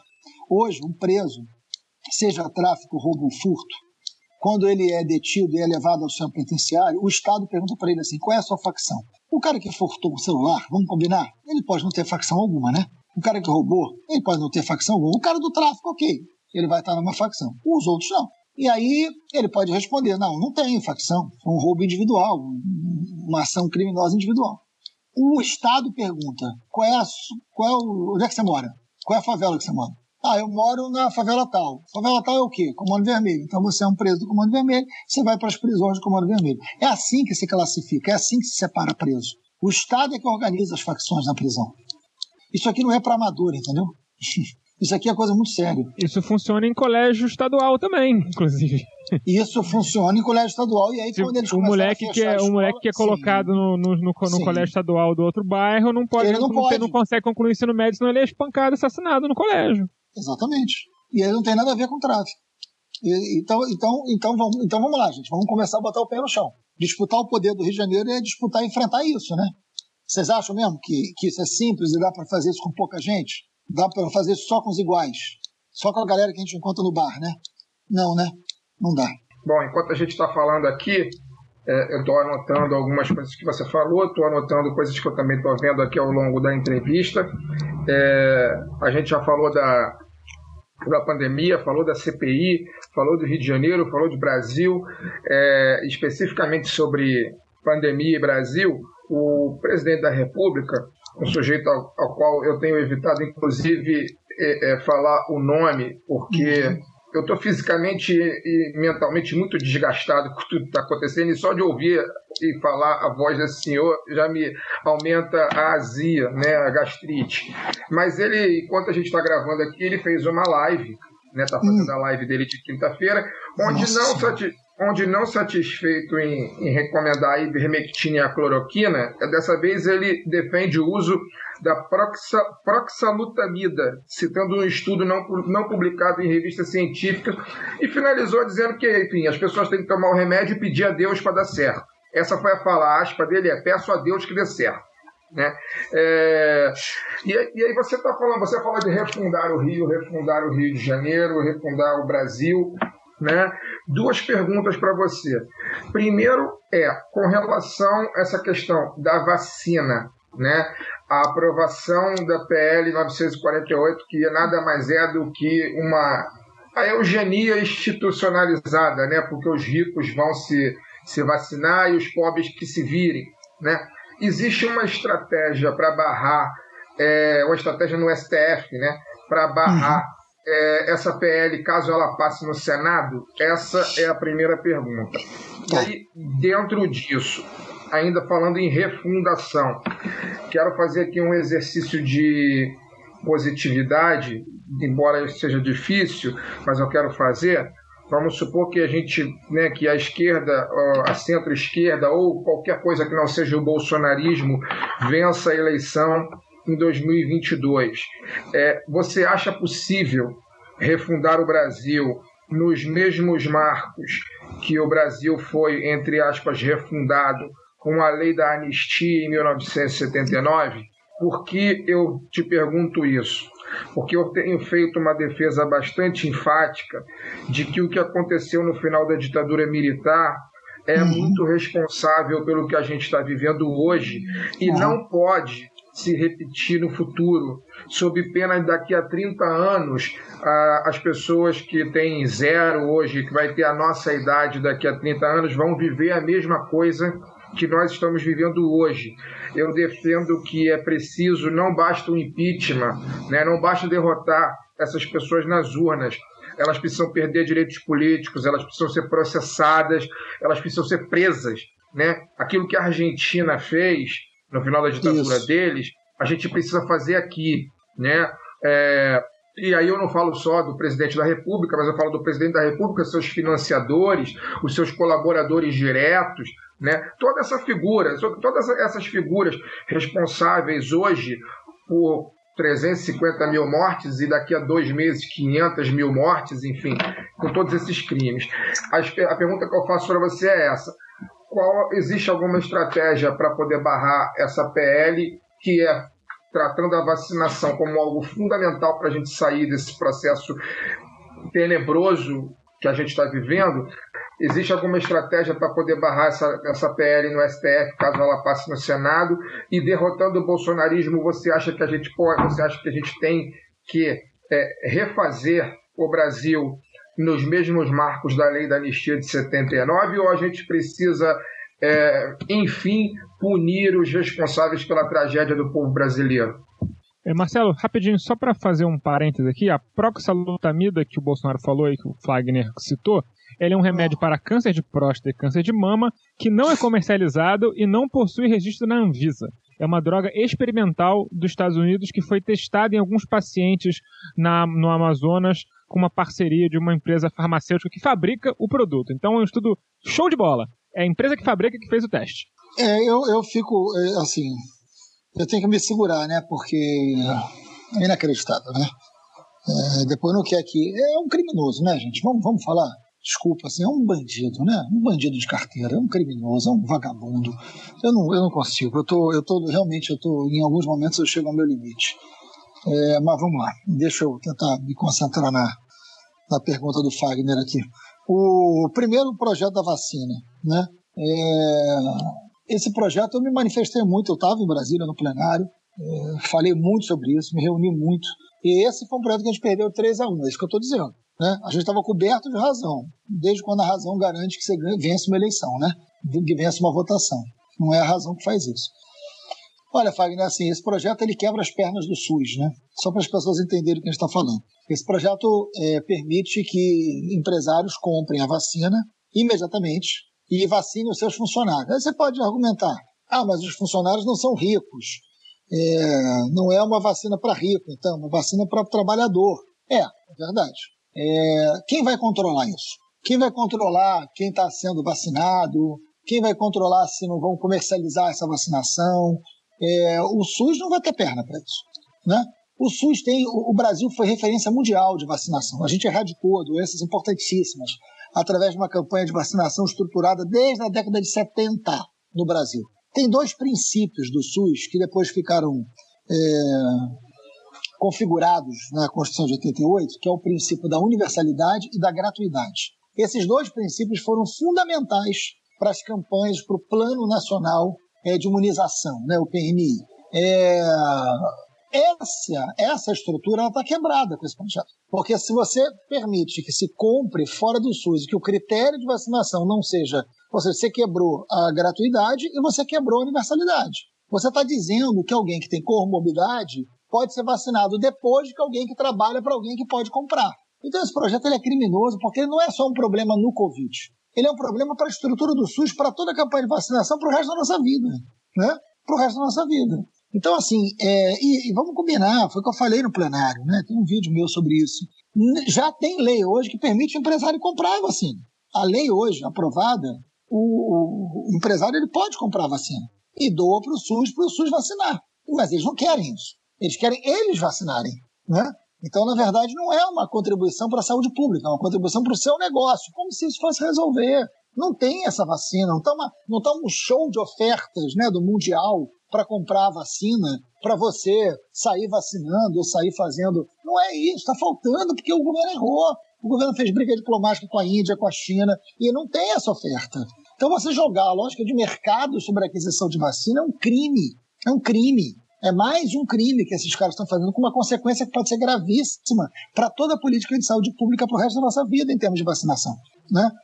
Enfim, e sem contar um efeito, viu, Fagner, aí é mais criminoso ainda, quando o presidente fala, vai virar jacaré, eu não vou me vacinar, isso pode dar errado. Quer dizer, ele não tem nenhum cuidado em receitar um remédio que não é testado, que a Anvisa não libera e que as pessoas estão morrendo porque não tem tratamento precoce. Mas ele acha que tem jeito de questionar a vacina. Porque a pessoa não deixa de tomar vacina só para o Covid. A pessoa deixa de tomar vacina para o sarampo, para pólio, para tudo, né? Então, a consequência disso, gente, é algo inimaginável para daqui a alguns anos. Inimaginável. E aí eu concordo plenamente, que um governo de fanáticos, né? O Bolsonaro dialoga, e tudo que ele está fazendo é para coesionar os fanáticos. Porque na cabeça dele ele só chega ao segundo turno num projeto de fanáticos. E é um projeto de desconstrução. É a lógica olavista. Lá atrás, a origem ideológica deles é uma lógica de desconstrução. Essa sociedade deu errado, os valores deram errado, ela precisa ser desfeita, ela precisa ser destruída para surgir uma outra sociedade com outros valores. É um projeto tirânico e fanático. E aí não dá para ter trato democrático com isso. Você tem muita razão. Eu acho que não dá para ter um pacto de anistia após a retomada do poder democrático nesse país. Essas pessoas têm que ser punidas pelo que elas fizeram, porque se não fizermos isso, nós não vamos acabar com o bolsonarismo. Então a gente tem que derrotar o Bolsonaro, a gente tem que ter responsabilidade, a gente tem que ter maturidade no processo político, a gente tem que fazer uma composição, que o nosso projeto seja vitorioso, com apoio de setores que não são necessariamente aqueles que concordam com o nosso programa, mas que sejam pessoas capazes de estar coesionados com a gente para derrotar Bolsonaro em nome da democracia, porque o que está em jogo é democracia, o que está em jogo é a Constituição de 88, o que está em jogo não é um partido A, B ou C ser hegemônico, não, pelo amor de Deus. Não, o que está em jogo é a vida da gente, o que está em jogo é o fascismo, né? Eu não estou dialogando com um partido que pensa diferente, ou que tem um projeto diferente, não, estou dialogando com alguém que está acabando com a democracia e matando as pessoas, é outro fronte, é outro limite, não é possível não entender um negócio desse. E aí eu acho que a gente tem que ter uma política de vitória, que seja cachapante no sentido de um programa, de um projeto de desenvolvimento, e que seja capaz de excluir essas pessoas de qualquer processo de reconciliação. Não tem reconciliação com esse fanatismo. Eles têm que pagar, fazer valer a Constituição de 88, inclusive fazer valer punindo essas pessoas para que elas não possam, evidentemente, virarem fantasmas e assombrarem a democracia brasileira para sempre. Eu não queria deixar a entrevista acabar sem a gente falar de Marielle. Né? Agora em março se completaram 3 anos do seu brutal assassinato e tem 2 anos da prisão do Rony Lessa, né? O principal suspeito de ter apertado o gatilho, sem sinal de que a investigação tenha chegado em mandantes, e nesses últimos 2 anos a gente viu muitas idas e vindas no caso, né? Da promotora assume, promotora sai, delegado que estava sendo investigado, que estava fazendo a investigação é afastado, tem informação e contra-informação, né? O delegado estava comprado, estava atrapalhando a investigação, mas ao mesmo tempo eram delegados que entregaram alguma coisa e que tinham boa reputação. Nós, público geral, estamos basicamente no escuro nesses 2 anos, nessas idas e vindas, não vimos avanços nessa investigação. Você que tem o seu contato, né, com a Polícia Civil, até por conta da CPI das milícias, e que conhece quem é confiável e quem não é na polícia, tem algo que você possa falar sobre o caso nesses últimos 2 anos, ou ainda é melhor a gente continuar esperando em silêncio? Não, em silêncio jamais. Em silêncio jamais. Eu acho que ninguém pode ficar em silêncio em relação ao caso Marielle, né? Muito pelo contrário. Eu sempre falo a mesma coisa, assim, para mim é uma dor muito profunda. A Marielle é uma pessoa muito ligada a mim, muito próxima, uma pessoa da minha família quase, né? Assim, a Marinete, o Tuinho.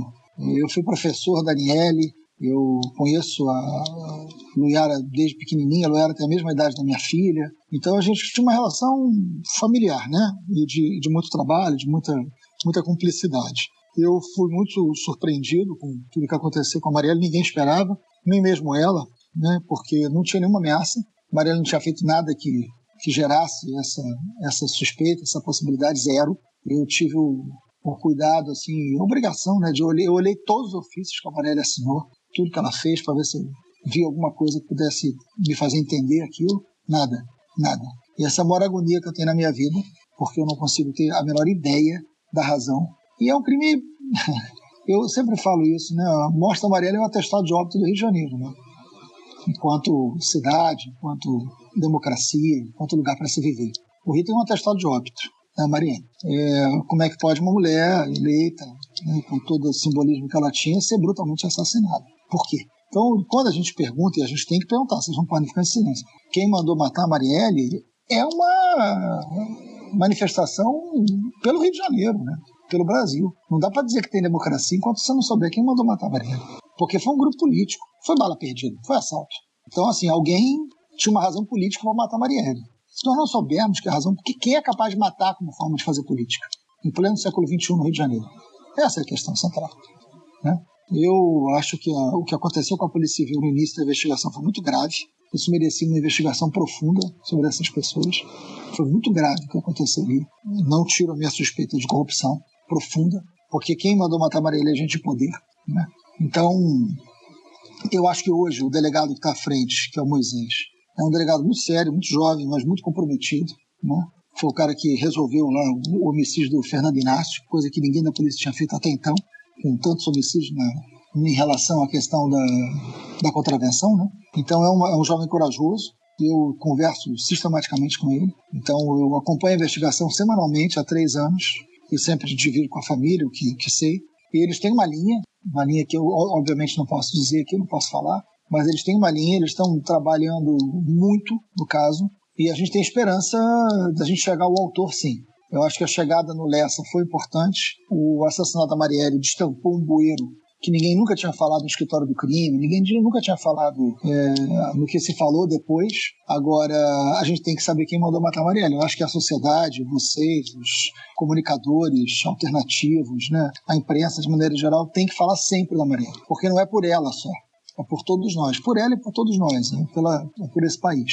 Agora, tem gente poderosa por trás disso, e a gente precisa entender que razão política foi essa. Eu tenho muita esperança e confiança de que a gente vai chegar. Só queria arrematar nesse tema, então, para falar sobre um homem que se deu muito bem. Que não é que se deu muito bem, eu tô talvez fazendo uma ilação aqui, mas que deveria ter sido a sua carreira política destruída, mas hoje é ministro, que é o Braga Neto. Ele era o interventor na época do homicídio de Marielle, ou seja, todo o comando da polícia estava sob o comando dele, e isso não acabou com a carreira dele. Secretário de Segurança Interventor. Como também não acabou com a carreira dele, os 95 tiros que deram no músico, lá no carro da família inteira, né, que matou o músico, que obviamente agora eu vou esquecer o nome. Evaldo, em Realengo. Isso, e que poderia ter matado a família inteira, enfim, no carro, tava criança, idosos, uma loucura. E a juíza, que eu também vou esquecer o nome, que difamou a Marielle muito na época Desembargadora. A desembargadora, também não recebeu nenhum tipo de repercussão, né? E a gente está aí falando de 2 grupos que no Brasil talvez estejam hoje acima da lei, né? Que são os operadores do judiciário e as Forças Armadas. Como a gente faz para fazer com que essas pessoas parem de ser semideuses intocáveis no panteão do Brasil? Só um complemento, o Alciso falou agora, e é uma coincidência, uma triste coincidência, né? O Evaldo, inclusive, o caso do Evaldo Rosa, acabou de completar 2 anos ontem, né? Foi no dia 7 de abril de 2019, que o carro dele tomou 80 tiros, né, na estrada do Camboatá. E ali, no caso, foi o Exército, né? Vocês lembram? Isso, foi o Exército. Isso, foi o Exército, e ele escolheu passar por ali porque ele achava mais seguro. Exatamente. Exatamente. Eu tive com a família do Evaldo na época eu era presidente da Comissão de Direitos Humanos. Olha, são muitos. Eu fiquei 10 anos à frente da Comissão de Direitos Humanos da Assembleia Legislativa, a gente criou um trabalho ali muito capilarizado, né? Hoje é a Dani Monteiro, deputada que está à frente. É impressionante o que acontece todos os dias, né? Todos os dias. Seja pela barbárie do tráfico da milícia, seja pela barbárie das forças públicas de segurança, né? Sendo que, evidentemente, nunca a gente pode achar que é a mesma coisa, né? A gente tem quando eu fiz a CPI do auto de resistência, se for uma terceira CPI que eu fiz 3 CPIs na minha vida. CPI das milícias, CPI de tráfico de armas e munições e CPI do auto de resistência. Quando eu fiz a CPI do auto de resistência, eu posso até mandar o texto das 3 para vocês, mas essa específica, porque diz muito sobre o Rio de Janeiro, o texto das 3 CPIs. Essa CPI foi a única que a gente não aprovou, não votou, não conseguiu votar no plenário. A gente aprovou na comissão, o Flávio Bolsonaro foi o único voto contra, né? Mas a gente não aprovou no plenário, não conseguiu botar para votar no plenário. Eu responsabilizei fundamentalmente o Ministério Público e o Poder Judiciário. Eu não responsabilizei a polícia pelas mortes provocadas pela polícia. É claro que tem uma responsabilidade imediata e óbvia, mas eu disse que aquilo só acontecia pelo silêncio permitido e possibilitado diante do Ministério Público e do Poder Judiciário, né? Está lá no relatório do auto de resistência. Então, quando a gente olha para esse país de 2023, né, pegando a pergunta anterior, eu acho que a gente vai ter que chamar o Judiciário, né, chamar o Ministério Público, porque nós não chegamos a esse Brasil bolsonarista só por causa dos acertos do Bolsonaro. Nós chegamos também por causa dos nossos erros, né? E muitos dos erros que as instituições cometeram e que chegou aonde chegou. Então, eu acho que a ideia de repactuar, a ideia de refundar, não passa só por ganhar a eleição. Passa pelas instituições terem responsabilidade também de entenderem qual é o recado da Constituição Cidadã de 88, né? Não pode. Você não pode ter uma intervenção militar, Marielle morrer e não ter resposta. Você não pode ter uma desembargadora que acha que pode fazer o que fez, né? Você não pode ter um poder judiciário tão distante, tão negligente, tão silenciado, né? Tão sem controle como você tem hoje. Para fazer uma pergunta final rapidinha, eu sei que você nunca foi vereador, não lida com o Jairinho, mas tangencialmente tem a ver com o seu trabalho na CPI das milícias, né? Como você já trouxe nessa nossa entrevista, o Jairo, o pai dele, aparentemente torturou pessoalmente os jornalistas do Dia, evento qual o Jairinho estava presente, inclusive tem um relato de um fotógrafo, se não me engano, que fala que reconheceu o Jairinho e nesse momento apanhou muito e tudo mais. É um cara que hoje teve sua vida destruída, basicamente, completamente traumatizado por esse evento. E tá aí, né? Enfim, preso por um crime... Ou seja, o relato do fotógrafo é um vereador, filho de um deputado estadual que é coronel da polícia. Então é isso. Ele não fala nomes, mas... Ele não fala nomes, mas ele deixa muito a entender, né? Bom, tá aí preso, suspeito de um crime absolutamente bárbaro, no qual muito provavelmente foi ele, pelas circunstâncias do crime, pelo histórico que foi levantado, né, da vida dele e tudo mais. E aí eu tive que ouvir, não foi de uma pessoa, foi de 2, foi de 3, foi de 4, que a culpa era sua, porque não prendeu ele na época da CPI das milícias. Ah, é? Então, eu ouvi isso já, algumas vezes já. Não, eu não ouvi isso não, mas então, se prepara. Então, fica aí. Mas vamos lá. Fica aí a pergunta.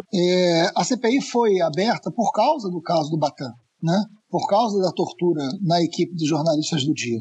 Este relato, ele foi um relato posterior à CPI.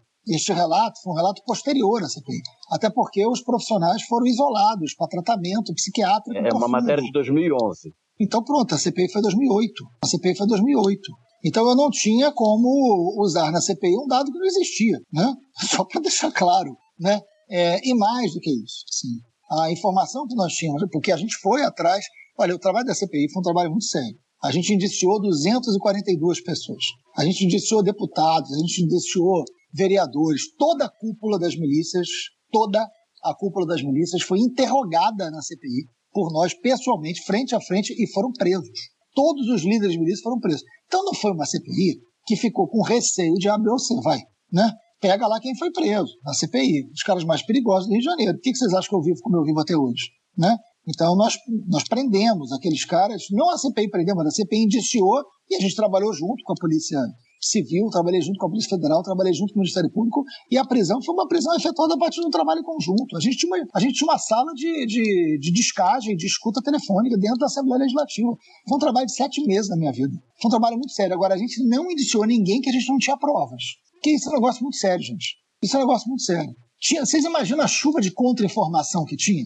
Imagina o seguinte, você está lá preso na CPI, daqui a pouco chega uma informação, fulano de tal é miliciano e matou não sei quem. Aí você vai ver de onde veio a denúncia, do inimigo dele que está disputando o território dele, que é do crime, né? Então, assim, fazer uma CPI dessa é um negócio muito sério. A gente fez com gente muito séria, com muito material. A gente só indiciou quem a gente tinha provas concretas. Por isso a CPI foi muito respeitada. A CPI foi muito respeitada. A CPI foi aprovada com unanimidade, ninguém votou contra. Pela seriedade da CPI. Ninguém foi indiciado sem provas concretas. Como tem que ser. Como tem que ser. Eu lembro de um episódio muito forte, né? Uma pessoa ligada à escola de samba teve um nome entregue na CPI. A pessoa bateu na minha sala, bateu na CPI e falou o seguinte, quero dizer o seguinte, eu sou um monte de coisa, mas miliciano eu não sou. E não tinha prova, e era verdade. Ele era um monte de coisa, menos miliciano. Pelo contrário, depois ele foi morto pela milícia, inclusive. E o nome dele não está na CPI, porque era uma CPI da milícia, não era uma CPI para fazer justiçamento, né? Então, não havia qualquer prova contra nem o vereador, nem o deputado. Contra todos os outros que tinha, entraram e foram presos. Natalino foi preso, Jeromir foi preso, né? Girão foi preso. Todos eles foram presos. Agora, não tinha prova nenhuma. Eu não posso indiciar por... Como é que é a frase do Moro? Como é que é o Lula? Foi convicção. Convicção. Eu não posso indiciar por convicção, né, gente? Se não vale para um, não vale para o outro, né? Então, assim, isso não existia. Isso não existia. E mais do que isso, assim, o elemento envolvendo os profissionais lá, eles estavam encapuzados, e a frase que chegou depois da CPI é que reconheceu a voz. Reconheceu a voz. Não viu, reconheceu a voz. Então é um depoimento que nem a polícia achou que dava para levar como prova. Até porque era uma pessoa que tinha sido submetida à tortura violenta. Isso no Rio só dá prisão se for acusado de tráfico. Aí dá prisão. Entendeu? Mas assim, não tinha como isso ser usado na CPI, porque não era um elemento para a CPI. Isso não existia na época da CPI. A CPI foi em 2008, né? Foi no ano que aconteceu. Então, esse depoimento foi dado à polícia muito depois. Então, só para deixar claro. Mas eu não sabia que estavam me responsabilizando por isso. Essa é sensacional. Essa não fui capaz de adivinhar, não. Pois é, a gente sempre se surpreende nessa vida. Mas, Marcelo, só comentando em cima disso, é que eu já ouvi muito também de pessoas com perfil que votam no Bolsonaro e tal, falando, mas sempre que acontece algum crime de milícia, o Freixo não prendeu todo mundo? Como é que tem milícia ainda? Então você é responsabilizado por não ter feito serviço direito. Por pessoas que votam em milicianos. Tem alguns que não foram presos mesmo, não. Viraram até presidente. Pois é. Marcelo, muito obrigado pela sua participação aqui. Eu acho que a conversa foi muito produtiva, muita coisa foi esclarecida, muita coisa foi tratada. Se quiser ir dar um recado final aqui, a gente já passa a régua. Não, eu que agradeço muitíssimo a vocês. Desculpa a demora, mas eu acho que valeu muito a pena. Eu queria agradecer e queria dar os parabéns. Esse é um trabalho que vocês fazem. Eu acho que esse trabalho de comunicação coloca a gente num lugar de luta pedagógica, né? A minha equipe brinca muito comigo, que eu sempre falo, a luta política precisa ser pedagógica. A gente precisa aprender a falar, aprender a ouvir, aprender a se comunicar, chegar em lugares que não são óbvios, não falar para os mesmos. A gente está no momento que a gente tem que buscar o que é comum, não o que é idêntico. Então, parabéns pelo trabalho de vocês, eu estou à disposição, se a gente puder fazer isso com alguma regularidade, vai ser um prazer para mim, né? E, enfim, falar da pauta da minoria, falar da pauta do Congresso. A gente precisa falar muito e a gente precisa ampliar muito o que a gente está falando para cada vez mais gente. Obrigado, viu? Como a entrevista foi muito completa e foi um tanto complexa para ser gravada, porque teve de tudo, teve até outra deputada caindo na nossa ligação sem querer durante a gravação, a gente não vai fazer nosso bloco de conversa no final, porque o material que a gente já tem já vai me matar. Vou gastar algumas horas editando isso amanhã, então paciência, é o que tem para hoje. Mas ficou muito bom, então vocês não podem reclamar também não. Antes de passar a bola para os meus amigos painelistas, se vocês gostaram do nosso trabalho, se vocês gostam do que a gente faz e tudo mais, considere se tornar um apoiador do Lado B do Rio em padrim.com.br/Lado B do Rio. Se você usar o PicPay, também tem lá no PicPay a opção de nos apoiar. Com 2, 7, 20 ou 50 reais por mês, preferencialmente 50, mas se começar de 2, não tem ninguém reclamando, a gente sabe que a grana tá curta nessa época. você nos ajuda a fazer um jornalismo de qualidade, a trazer quem você quer ouvir e a gente a alcançar cada vez mais gente. Então, se vocês puderem ajudar a gente agradece, porque jornalismo de qualidade demanda recursos, como diria um jornal que não merece esse slogan. Boa noite, Daniel Soares. Muito bom o papo, demorou, mas quando veio foi bom, né? Eu acho que o Freixo falou de uma forma incisiva e não é comum, né, na imprensa hegemônica, e a gente está aqui para isso, né? Não está para fazer igual, está para fazer diferente, e até semana que vem. Fagner Torres, boa noite. Boa noite. Realmente foi ótima entrevista, valeu a pena. Eu não diria que valeu a pena a espera, mas valeu a pena porque, né, podia ter sido antes, a gente já podia ter falado várias vezes, mas acho que a gente falou muito bem essa vez agora e a tendência é que a gente fale com mais frequência a partir de agora também para frente. Então, valeu a pena ouvir. Bom, é isso, né, gente? Mais uma semana de recordes de mortos pela Covid. Espero que vocês que estão ouvindo a gente estejam se cuidando, porque se cuidando já está doido o negócio, então imagina se a gente não se cuidar. Então se cuidem para que a gente vença mais uma semana. Semana que vem a gente esteja aqui de volta com mais uma entrevista especial ou simplesmente com alguma roda de debate. Vamos ver o que vai acontecer. Mas é isso. Obrigado a todos pela audiência e a vocês por estar aqui comigo nessa 1h40 e pouco. Um abraço. Gente, eu também agradeço aí. Eu acho que a entrevista ficou muito boa e é engraçado, porque assim, o Freixo é uma pessoa que, apesar de ser puxador de voto da esquerda aí há uma década, é um nome que tem muita resistência na própria esquerda, né? E eu acho que em grande parte é porque ele talvez não tenha feito no passado o suficiente em meios como o nosso. E isso não é uma puxação de saco nossa, ou de que a gente esteja fazendo entrevistas laudatórias. Eu acho que vocês ouviram a entrevista, vocês não vão achar que a gente ficou puxando o saco dele, levantando bola para ele cortar. A gente perguntou o que a gente achava de fato necessário, de forma independente. Mas humaniza, né? Ver o cara puto, ver ele podendo falar o que ele pensa, porque ele não pode falar desse jeito na CNN, ele não pode falar desse jeito na Globo News. Se ele falar desse jeito na Globo News, a Miriam Leitão vai ter um faniquito e vai desmaiar. Então, assim, é bom ver as pessoas falando como elas pensam de verdade, e é por isso que a mídia alternativa tem esse valor, né? Você consegue tirar de um convidado uma coisa que simplesmente a grande mídia não pode, não consegue, não quer tirar dele. Então é por isso que o nosso trabalho ele é importante e é por isso que ele vai continuar existindo. Então nós estaremos, como o Fagner falou aqui na semana que vem, com muito mais conteúdo. Talvez uma baita entrevista que está aí sendo negociada, talvez uma roda de debate sobre os temas da semana. Nunca se sabe o dia de amanhã, mas a gente deve conseguir a entrevista sim. Então até que vem com mais um Lado B do Rio.